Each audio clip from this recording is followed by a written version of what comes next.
This section is not for you. Sergeant David Mercer said it quietly, but the words cut through the first-class cabin sharper than a public accusation. Naomi Brooks looked up from seat 3A, one hand resting on the closed leather briefcase beneath her feet, the other holding a boarding pass with her name printed clearly across the top. Around her, conversations stopped. A champagne glass paused halfway to someone's lips. Several passengers turned without trying to hide their interest. Mercer stood in the aisle wearing a dark Federal Air Police uniform, his expression calm and practiced, as though he had already decided how the scene would end. Beside him, Officer Ethan Walsh avoided Naomi's eyes. "I believe you have the wrong passenger," Naomi said. Her voice was controlled, almost gentle. Mercer held out his hand. "Boarding pass." She gave it to him. He glanced at it for less than a second. "You need to move to the rear cabin. The seat number says 3A. There is an issue with the reservation." "Then check the reservation." A woman across the aisle shifted beneath a cream-colored travel blanket and leaned toward Mercer. Margaret Sloan wore pearl earrings, a cashmere coat, and the expression of someone accustomed to being believed before she finished speaking. "Officer, I told the flight attendant she came from the back and sat down after boarding," Margaret said. She was acting strangely. Naomi turned toward her. "We have never spoken." Margaret looked away. Mercer did not ask another question. He folded Naomi's boarding pass once between his fingers and pointed toward the aisle. "Stand up. Stay with this story, because before this plane touched the ground, the people who judged Naomi without evidence would learn exactly what their assumptions had cost them. Subscribe for more stories where truth survives the people determined to silence it." Naomi slowly rose, careful not to touch Mercer or block the aisle. The overhead lights cast a cold reflection across the metal wings pinned above his chest. "Read the name on the screen," she said. "I already checked it." Ethan glanced toward the tablet held by the lead flight attendant. Naomi noticed the small movement. So did Mercer. "Officer Walsh," Naomi said, "does the passenger list show my name in this seat?" Ethan's jaw tightened. He looked at Mercer before answering. That hesitation told Naomi everything. Mercer stepped closer, lowering his voice. "You are creating a disturbance. I am standing beside the seat I purchased while asking you to verify a document. Your tone is becoming confrontational." Naomi felt the familiar pressure settle over the cabin, the invisible demand that she remain polite enough to deserve fairness while everyone else was allowed suspicion, irritation, and authority. She had heard versions of this language in courthouses, hotel lobbies, and government buildings. The details changed. The structure never did. "My tone does not change the seat assignment," she said. Margaret released a soft, humorless laugh. "This is exactly what I meant." A flight attendant reached for the tablet, but Mercer blocked the screen with one hand. "We are handling it." Naomi looked down at the boarding pass folded in his fingers. Beneath her seat, inside the leather briefcase, rested copies of 12 complaints filed against officers in Mercer's unit. 4 had been marked resolved without interviews. 3 had disappeared from the internal system entirely. Mercer's name appeared in more than half of them. Naomi had never seen his face before that morning. Now he stood less than 2 feet away, repeating the same language described by people whose statements had been dismissed. She did not reach for the briefcase. She did not reveal her position. Not yet. "State your name and badge number," she said. Mercer's eyes narrowed. "Why?" Naomi removed her phone from her coat pocket and activated the secure audio backup. "Because I am documenting what happens next." Ethan looked at the tablet again. The screen displayed one clear line: Brooks, Naomi. Seat 3A. Mercer saw it over his shoulder. For a brief second, recognition crossed his face. Then he turned the screen away and said, "Officer Walsh, escort her to the rear." Officer Ethan Walsh did not move at first. His eyes remained on the tablet, where Naomi's name and seat assignment were still visible. Mercer turned toward him. "Did you hear me?" Ethan swallowed. "Yes, Sergeant." Naomi reached beneath the seat and lifted her leather briefcase before stepping into the aisle. She moved without resistance, but every movement was deliberate. The cabin had become a room full of witnesses pretending not to stare. A businessman near the window lowered his newspaper. A college student in the second row angled her phone toward the aisle. Margaret Sloane settled deeper into her seat, satisfied now that the space beside her would remain empty. Naomi felt the aircraft's cool air against her face as Ethan walked behind her. The briefcase weighed less than 10 pounds, but what it contained could end careers, reopen investigations, and force an entire unit to explain why complaints involving black passengers had vanished. She had spent 9 months reviewing reports from airports across the country. Different cities. Different officers. Nearly identical language. The passenger appeared agitated. The passenger refused reasonable instructions. The passenger created a safety concern. Again and again, cameras had been unavailable, statements had been shortened, and supervisors had accepted the officer's version without interviewing the person removed. David Mercer's name had surfaced 7 times. Naomi had planned to meet Director Paul Hayes in Washington the following morning and recommend a full external investigation. Until 5 minutes earlier, Mercer had been a name printed inside a file. Now his voice followed her through first class. "Keep moving." Naomi stopped beside row 6 and turned. "Where exactly are you placing me?" "We will find an open seat." "My assigned seat is open." Mercer gave her a thin smile. "Not anymore." The engines deepened beneath the floor as the aircraft prepared to leave the gate. Naomi looked toward the lead flight attendant. "Has the captain been informed that an assigned passenger is being moved without a verified ticket issue?" The attendant hesitated. Mercer answered for her. "The captain does not need to be involved." "Then this is not about aviation safety." His expression hardened. "You do not get to decide that." Ethan shifted beside Naomi, uncomfortable. Beneath the weight of the passenger's attention. "Sergeant, the system did show her name."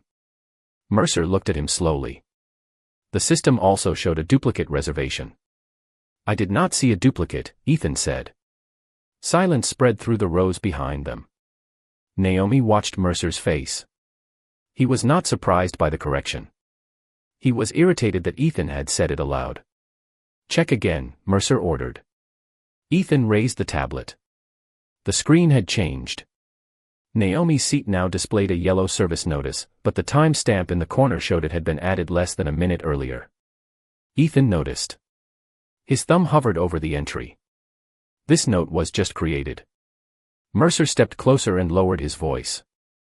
"You are new enough to confuse incomplete information with wrongdoing." Ethan's face flushed. "I am only saying the original assignment was valid. And I am telling you there is a security concern." Naomi looked between them. "What concern?" Mercer turned toward her. "Your behavior." "Which behavior?" "Questioning instructions. Recording officers. Refusing to cooperate. I stood when ordered.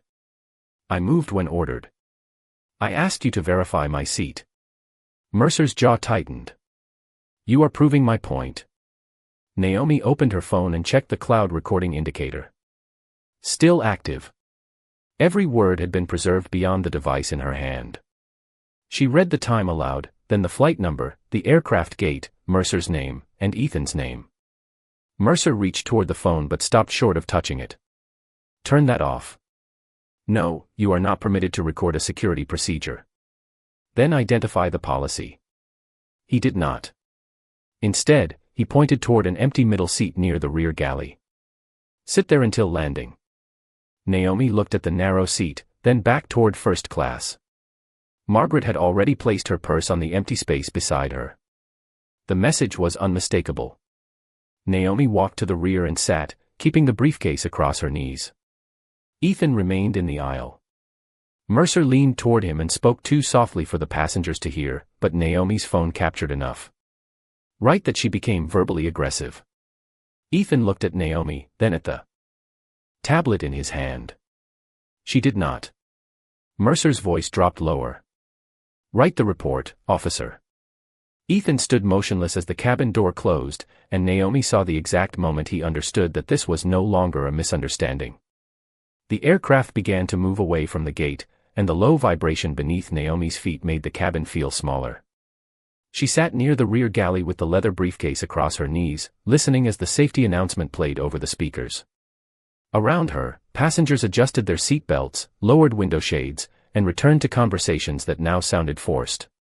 Ethan remained standing beside the final row, the tablet held against his chest. Mercer had already walked back toward first class, leaving him with the order to write a report that did not match what he had witnessed. Naomi looked up at him. "You do not have to say anything to me," she said. "But whatever you write will exist longer than this flight." Ethan's eyes shifted toward the front of the cabin. "I follow procedure." "Then write the procedure exactly as it happened." He did not answer. The aircraft paused at the edge of the taxiway. Outside the window, runway lights stretched into the darkness like a path drawn in white fire. Naomi opened her briefcase just enough to check the folders inside. 12 complaints. 7 connected to Mercer. 3 involving passengers removed from premium cabins after other travelers claimed they did not belong there. In every case, Mercer's report described the person as disruptive before any disruption had occurred. One woman had been a pediatric surgeon. One man had been a retired Army officer. Another had been a college professor traveling with his teenage son. Their professions had not made the treatment wrong. They had only made the agency uncomfortable after the truth became public. Naomi closed the case again. The engines rose, pressing everyone gently into their seats as the aircraft accelerated. Ethan finally sat in the empty jump seat across from her. He unlocked the tablet and opened the incident form. "He wants me to write that you became verbally aggressive." "Did I?" "No, then do not write it." Ethan rubbed one thumb along the edge of the device. "You do not understand how this works." Naomi met his eyes. "I understand exactly how it works. One person makes a false decision. Another person decides it is safer not to challenge it. By the time the report is filed, the lie looks official." The wheels lifted from the runway. For several seconds, the cabin tilted upward, city lights sliding lower beyond the windows. Ethan looked down at the form. Sergeant Mercer has been doing this for almost 20 years. Experience does not turn a false statement into a true one. He has commendations. So do many people who know how to control the record. Ethan's face tightened. The words had reached somewhere he did not want them to reach. He tapped the screen and reopened the seat history. Naomi watched the yellow service notice appear again. The time stamp remained visible. It had been added after Mercer had already ordered her to move. Ethan selected the system log. A user identification number appeared beside the change. He stared at it. This entry came from his device. Naomi said nothing. She let the evidence speak before she did. Ethan scrolled farther. Another alert appeared beneath Mercer's name. Restricted review status. Supervisory approval required for passenger complaints involving discrimination or disputed seating. Ethan read it twice. He was not supposed to handle this alone. And yet he prevented the flight attendant from contacting the captain. Ethan looked toward first class. The curtain had been pulled closed, hiding Mercer and Margaret from view. Why would he do that? Naomi rested both hands on the briefcase. Because people who control the first version of a story often control what everyone believes afterward. The seatbelt sign remained illuminated. A flight attendant moved through the cabin checking trays, then stopped near Naomi. "Ms. Brooks, I am sorry about the confusion." Her voice was quiet, careful. "There was no confusion," Naomi replied. "My reservation was correct." The attendant glanced at Ethan. "I told Sergeant Mercer that before the door closed." Ethan turned toward her. "Did you document that?" "In the cabin log." "Can he edit it?" The attendant hesitated. "A supervisor can add notes." Ethan's expression changed. He opened a secure backup screen and began copying the seat history, incident log, and time stamps into a separate file. Naomi watched him work. "What are you doing?" she asked. "Preserving the original records." The aircraft leveled above the clouds. Ethan completed the transfer, then looked toward the closed curtain. At that exact moment, Mercer stepped through it and saw the duplicate file on the tablet screen. Mercer stopped in the aisle, his eyes fixed on the duplicate file glowing across Ethan's tablet. For a moment, the steady engine noise seemed to press against the silence between them. "What are you copying?" he asked. Ethan locked the screen, but not before Mercer saw the cabin log, the seat history, and the identification number attached to the altered reservation. "I am preserving the original records," Ethan said. Mercer's expression did not change, yet something in his posture hardened. "Delete the file." "Why?" "Because it contains incomplete operational information." Naomi remained seated with the briefcase across her knees. "The original time stamps are not incomplete." Mercer turned toward her. "This does not involve you anymore. You moved me from my assigned seat, created a security allegation, and ordered a false report. It has involved me from the beginning." Several passengers nearby stopped pretending to sleep. The flight attendant remained beside the galley, her hands clasped tightly at her waist. Mercer looked around and lowered his voice. "Officer Walsh, come with me." Ethan did not stand. "Did you add the service notice after you saw her valid reservation?" Mercer's eyes narrowed. "You are questioning a direct supervisor in front of passengers. I am asking about the system record. That is not your responsibility." Ethan glanced at Naomi. She could see the conflict in his face. He was not choosing between two people. He was choosing between the career he had imagined and the truth already stored on the device in his hands. Mercer extended his palm. "Give me the tablet." Ethan held it closer to his chest. "The file is already backed up." The words landed softly, but Mercer reacted as if the cabin had shifted beneath him. "Backed up where?" "A secure internal archive." Mercer stepped nearer. "You had no authorization. The policy requires preservation when an officer disputes an original record." "There is no dispute." Naomi looked at the yellow notice still visible beneath the locked screen. "Then why are you afraid of the original?" Mercer faced her again. "You need to stop interfering." Naomi unlocked her phone and read the time aloud. 9:43 Eastern Time. Sergeant David Mercer has ordered Officer Ethan Walsh to delete preserved records connected to a disputed passenger removal. Mercer's face flushed. "Turn that recording off. Identify the policy that requires me to do so." "I do not need to debate policy with you." "No. You only need to follow it." The flight attendant stepped forward. "Sergeant, the captain should be notified." Mercer gave her a sharp look. "The captain is flying the aircraft. The captain is responsible for security decisions in the cabin. And I am responsible for law enforcement." The attendant's voice remained calm. "Not without informing the flight deck." Naomi watched Mercer calculate his next move. He had relied on speed from the beginning. Move her before anyone checked. Label her before anyone listened. Write the report before the evidence could catch up. Now the plane was in the air, the records were preserved, and every person around him had begun to slow down. "What exactly did Ms. Brooks do?" the attendant asked. Mercer answered without hesitation. "She occupied a disputed seat, refused instructions, recorded officers, and escalated the encounter." "Her seat was not disputed until after you moved her," Ethan said.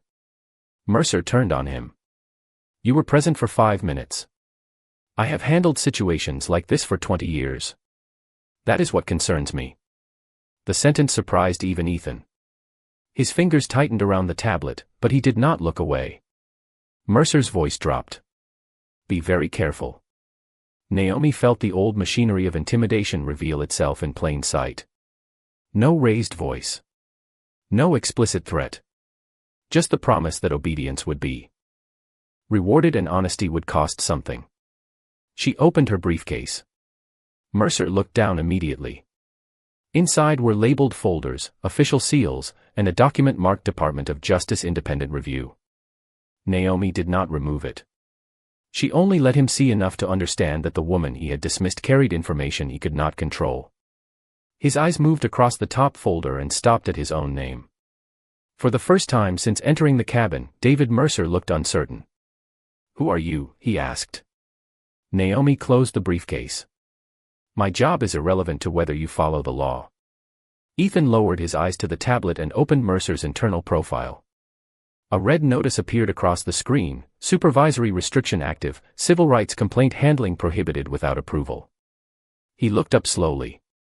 Sergeant, you were specifically barred from managing this incident. Mercer reached for the tablet.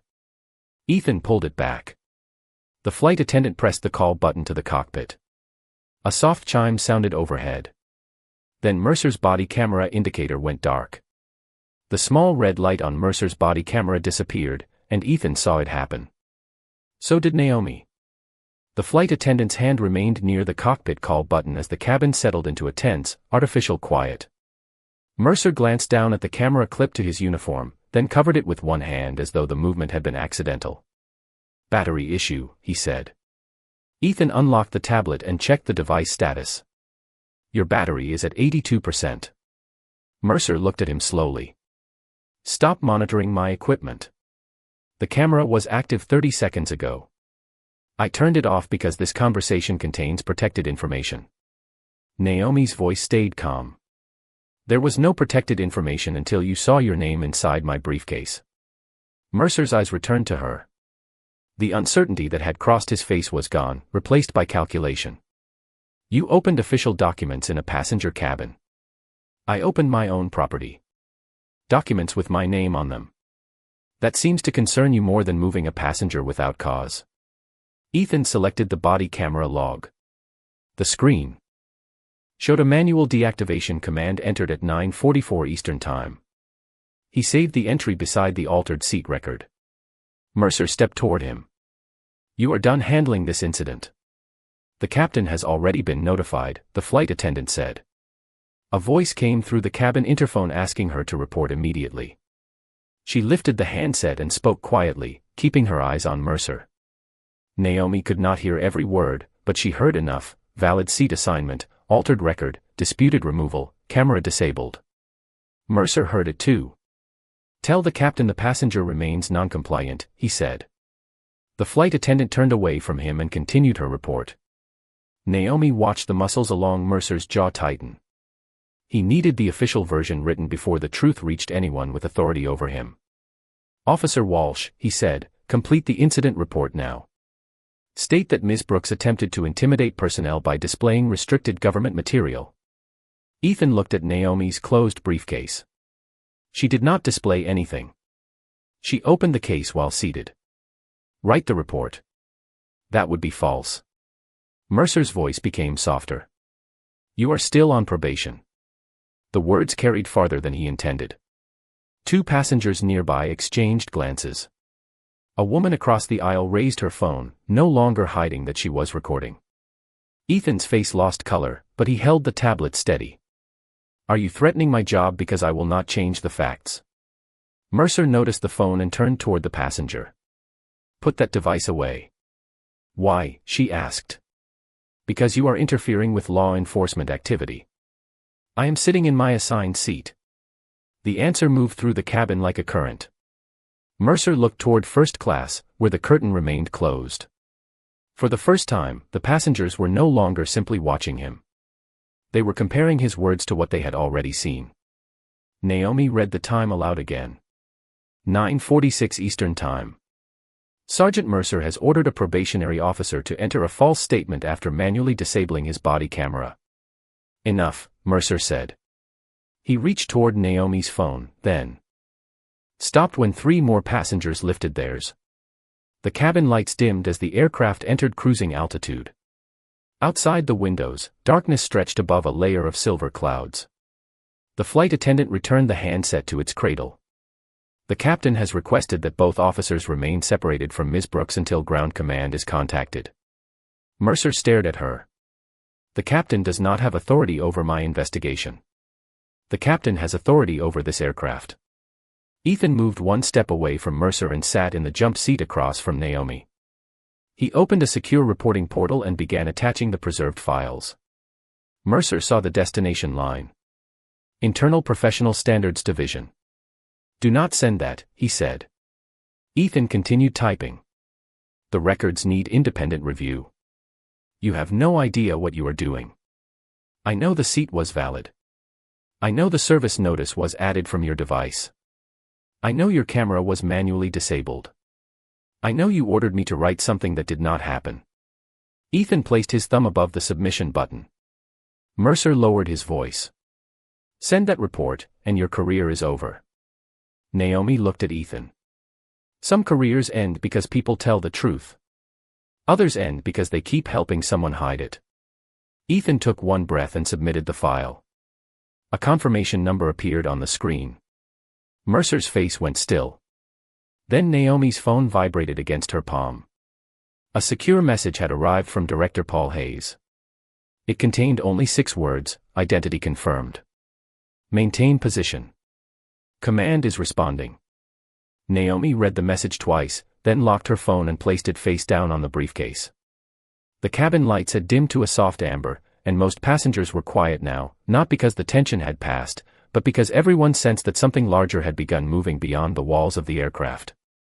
Ethan remained in the jump seat across from her, the tablet still showing the submission confirmation.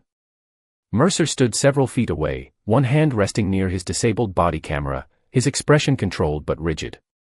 Who contacted you? He asked. Naomi looked toward the dark window.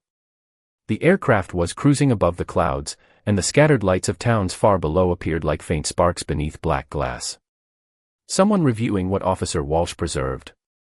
Mercer gave a short laugh. You expect me to believe command responded in less than 5 minutes? You should be more concerned that they already knew your name. The words settled between them. Mercer looked down at the briefcase again. Naomi opened it carefully and removed the top folder. She did not hand it to him.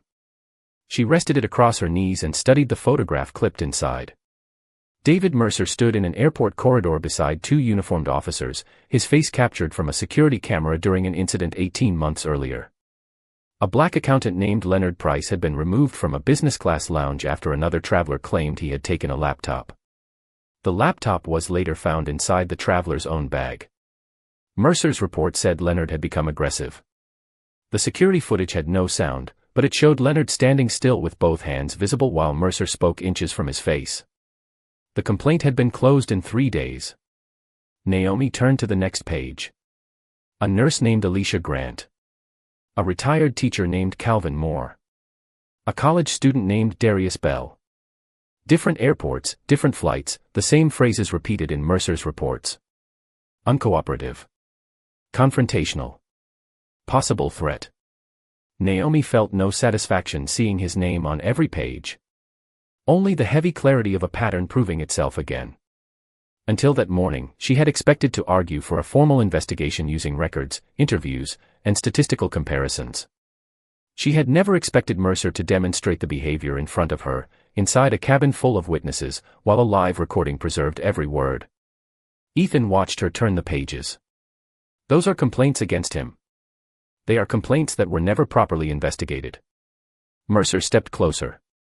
You have no authority to discuss personnel files in public. Naomi closed the folder. I have not discussed the identities of the complainants. Then what exactly are you doing? Confirming that today was not an isolated mistake. His face tightened. You set this up. I did not choose this seat because of you. I did not know you would be on this flight. I did not ask Margaret Sloan to accuse me. I did not alter the reservation or disable your camera. Naomi leaned back against the seat. You created the evidence yourself. For the first time, Mercer looked toward the passengers. Several were still recording. Others watched him openly now. The authority that had seemed effortless at the gate no longer filled the aisle. It had been replaced by observation. Ethan lowered his voice. What is your position? Naomi considered the question. The answer would end one uncertainty and create another. I am an independent civil rights inspector assigned to the Department of Justice Oversight Team. Ethan's eyes widened. Mercer did not move. Naomi continued. I was traveling to Washington to recommend a formal review of your unit. Your name appears in 7 unresolved complaints. Mercer shook his head slowly. Complaints are not findings. Correct. That is why they require investigation instead of disappearance. The interphone rang near the galley. The lead flight attendant answered, listened, then looked directly at Mercer. "Sergeant, the captain has received an authenticated instruction from Federal Ground Command." Mercer's voice stayed flat. "What instruction?" The attendant swallowed. "Your enforcement authority is suspended immediately pending review. You are to surrender access credentials to Officer Walsh and remain seated for the rest of the flight." Ethan stared at her. Mercer's face emptied of color. "That is impossible." She held out the printed message from the cockpit. At the bottom was the digital signature of Director Paul Hayes. The aircraft still had 68 minutes before landing. Mercer took the printed instruction but did not read it immediately. He stared at the signature at the bottom, as though refusing to recognize it might restore the authority he had held only minutes earlier. The aircraft continued west through the darkness, steady and indifferent, while 68 minutes remained before landing. "This is not a lawful suspension," he said. The lead flight attendant kept her voice professional. "The captain verified the order through airline operations and Federal Command. The captain cannot suspend me. The captain is not the issuing authority." Ethan rose from the jump seat and extended his hand. "Sergeant, I need your access credentials." Mercer looked at him with open disbelief. "You submitted one report and now you think you outrank me." "No," Ethan said. "I think the order is clear." Naomi watched without moving. This was no longer about exposing Mercer in front of a cabin. It was about whether the people around him would continue lending him power after the evidence had become impossible to ignore. Mercer glanced toward first class. Margaret Sloane stood just beyond the curtain, her cashmere coat folded over one arm. The confidence she had shown at the gate had vanished. "I did not ask for any of this," she said. Naomi looked at her. "You told an officer I did not belong in my seat." Margaret shifted her weight. "I thought there had been a mistake. You said I was acting strangely before we had ever spoken. I was uncomfortable. That is not evidence." Margaret's eyes moved toward the floor. Mercer interrupted before she could answer. "The passenger complaint justified intervention." Ethan opened the preserved cabin log. "The flight attendant confirmed the seat before you approached Ms. Brooks. I had additional concerns. You created the service notice afterward." Mercer's voice sharpened. "You are interpreting records without context. Then explain the context." Mercer said nothing. The silence exposed more than an argument could have. Ethan held out his hand again. "Your credentials." Mercer slowly removed a black access card from his uniform pocket. He placed it in Ethan's palm but kept his fingers on it for one extra second. "You are destroying your future for someone who will forget your name tomorrow." Ethan met his eyes. "She does not have to remember me. I have to remember what I did." Mercer released the card. The flight attendant directed him to an empty aisle seat near the center of the cabin. He sat beneath the reading light with his hands resting. On his knees, no longer giving instructions, no longer controlling the record. Passengers watched him with the same curiosity they had aimed at Naomi earlier. She felt no pleasure in the reversal. Public humiliation was not justice. Accountability was quieter and more demanding. Ethan returned to the rear galley and handed Naomi the tablet. A new message from Director Paul Hayes filled the screen. Mercer's system access had been revoked. His duty status had been suspended. Investigators would meet the aircraft at the gate. Below that was a second instruction involving Ethan.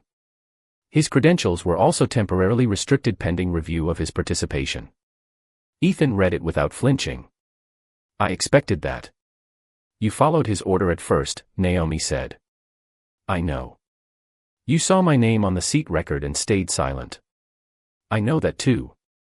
He looked toward the dark window. "I kept telling myself I needed more proof. The truth is, I was afraid of challenging him." Naomi closed the tablet cover. "Fear explains silence. It does not erase what silence protects." Ethan nodded slowly. "Then I will say everything." He reopened the internal portal and began a sworn statement. He described the valid reservation, the altered record, the order to write a false report, the disabled camera, and Mercer's threat against his career. He did not soften his own role. Across the cabin, Margaret approached Naomi's seat but stopped several feet away. "I owe you an apology," she said. Naomi studied her expression. What exactly are you apologizing for? Margaret opened her mouth, then closed it. For the first time that night, she had to name what she had done without hiding behind discomfort. Before she could answer, the captain's voice came over the speakers. The aircraft had begun its descent, and federal investigators were already waiting at the gate. The aircraft descended through a layer of clouds, and the cabin lights brightened for landing. Margaret remained standing several feet from Naomi, one hand gripping the back of an empty seat. I am apologizing because I assumed you did not belong there, she said at last. The words came slowly, stripped of the softer language she had used before. I saw you in first class, and instead of checking the seat number, I decided there had to be a mistake. Naomi held her gaze. And when the record proved otherwise? Margaret looked toward Mercer. I let him keep going because his version made me feel justified. That is the part you need to remember. Margaret nodded, her face pale beneath the warm cabin light. I will. Naomi did not tell her everything was forgiven. An apology could begin accountability, but it could not complete it. Margaret returned to her seat without asking for comfort.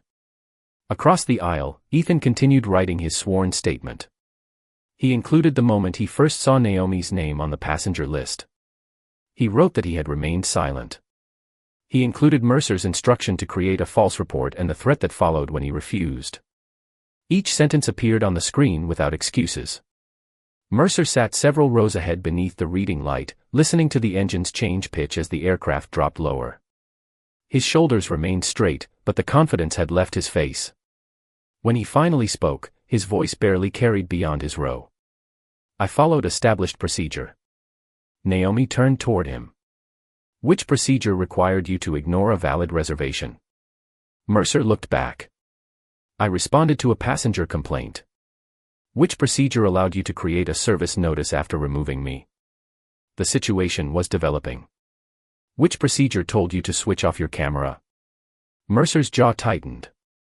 You are presenting every decision in the worst possible light. The original records are presenting them. He looked away, then returned his attention to her. I made judgment calls. That is what officers do. Naomi opened the top folder inside her briefcase and removed a single page. It contained no private addresses or medical information, only complaint numbers and dates. She held it where Mercer could see the length of the list. 7 people described the same judgment call. Mercer's eyes moved down the page. Complaints do not prove misconduct. No.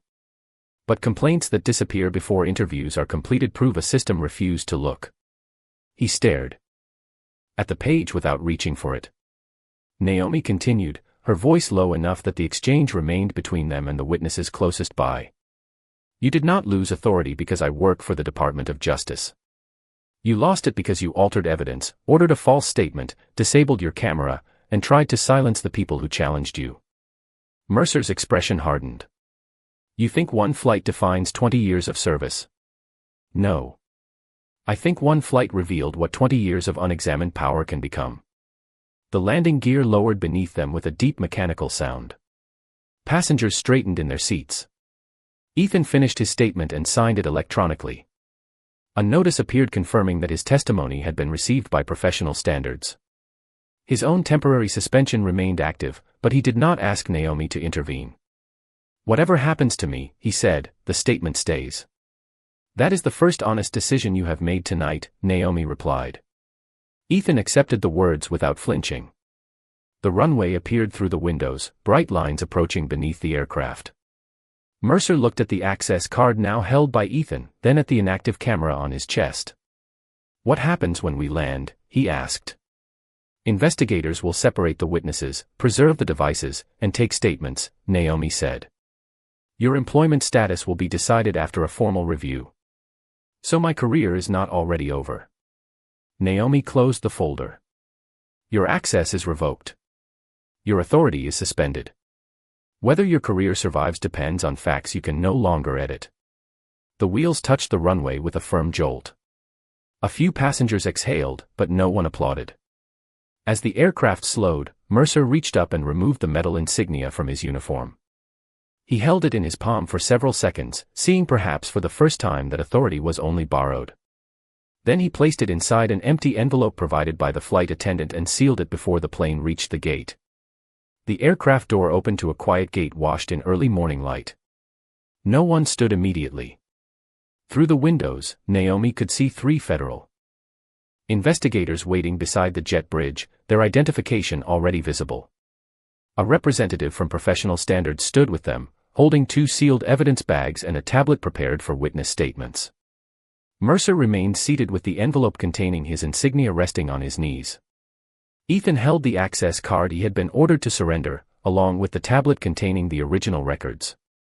The lead flight attendant asked passengers to remain in place while investigators boarded. Director Paul Hayes entered first. He was a gray-haired man in a dark suit, calm enough that the cabin seemed to settle around him. He looked at Naomi, then at Mercer and Ethan. "All devices, recordings, and system logs will be preserved," he said. "No one is to discuss testimony with another witness." Mercer stood slowly. "Director Hayes, I request the opportunity to explain the operational context." Hayes met his eyes. "You will have that opportunity during the formal interview." He accepted the sealed envelope without opening it. 2 investigators escorted Mercer toward the jet bridge, not as a public spectacle, but as an officer whose authority had been suspended. Margaret watched him pass, then lowered her eyes. Ethan remained beside Naomi. "Am I going with them?" he asked. Hayes nodded. "Your access is restricted pending review, but your preservation of the records and sworn statement will be considered." Ethan exhaled. He did not look relieved. He looked ready to accept whatever came next. Before leaving, he turned to Naomi. "I should have spoken when I first saw your name on the screen." "Yes," she said. "You should have." He nodded once. "I will remember that. Remember it when telling the truth costs more than it did today." Ethan followed the investigators off the aircraft. Naomi waited until the other passengers began gathering their belongings. She returned to seat 3A, where her coat remained folded beside the window. Margaret had removed her purse from the neighboring seat. "The seat was always yours," she said quietly. Naomi lifted her coat. "The point was never the seat." Margaret looked toward the aisle. "I understand that now." "Understanding is what you do next, not what you say after being exposed." Margaret accepted the words without defending herself. Naomi closed her briefcase and walked toward the front door. A young mother from the rear cabin stood nearby, holding a sleeping child against her shoulder while trying to manage 2 bags. Naomi took one bag and carried it through the jet bridge. Behind her, the aircraft emptied without applause. No one celebrated a career collapsing. Justice was not entertainment. It was the difficult work of preserving facts, naming choices, and refusing to let authority rewrite what happened. 3 weeks later, Mercer was dismissed after the review confirmed altered records, false reporting, repeated camera violations, and interference with prior complaints. 7 closed cases were reopened. Ethan received a formal suspension for his initial silence, then returned under supervised duty after completing additional civil rights training and cooperating fully with investigators. Margaret submitted a statement admitting that racial bias had shaped her accusation. Naomi's report led to a new independent review process that prevented officers from closing discrimination complaints involving their own units. Yet the outcome Naomi remembered most was smaller. On her desk sat the folded boarding pass from seat 3A. She kept it beside the first reopened complaint, not as proof that she belonged in first class, but as a reminder that dignity should never depend on a ticket, a title, or the power to punish those who deny it. The real failure had begun before Mercer altered a record. It began when one woman's discomfort was treated as evidence and a black woman's truth was treated as disruption. Power had not corrected itself. Someone had preserved the record. Someone had finally spoken. As morning light filled her office, Naomi placed the boarding pass inside the case file and closed it. The question remained for everyone who had watched from their seats: when injustice happens in front of you, do you wait to learn who the victim is, or do you stand for what is right before their status gives you permission?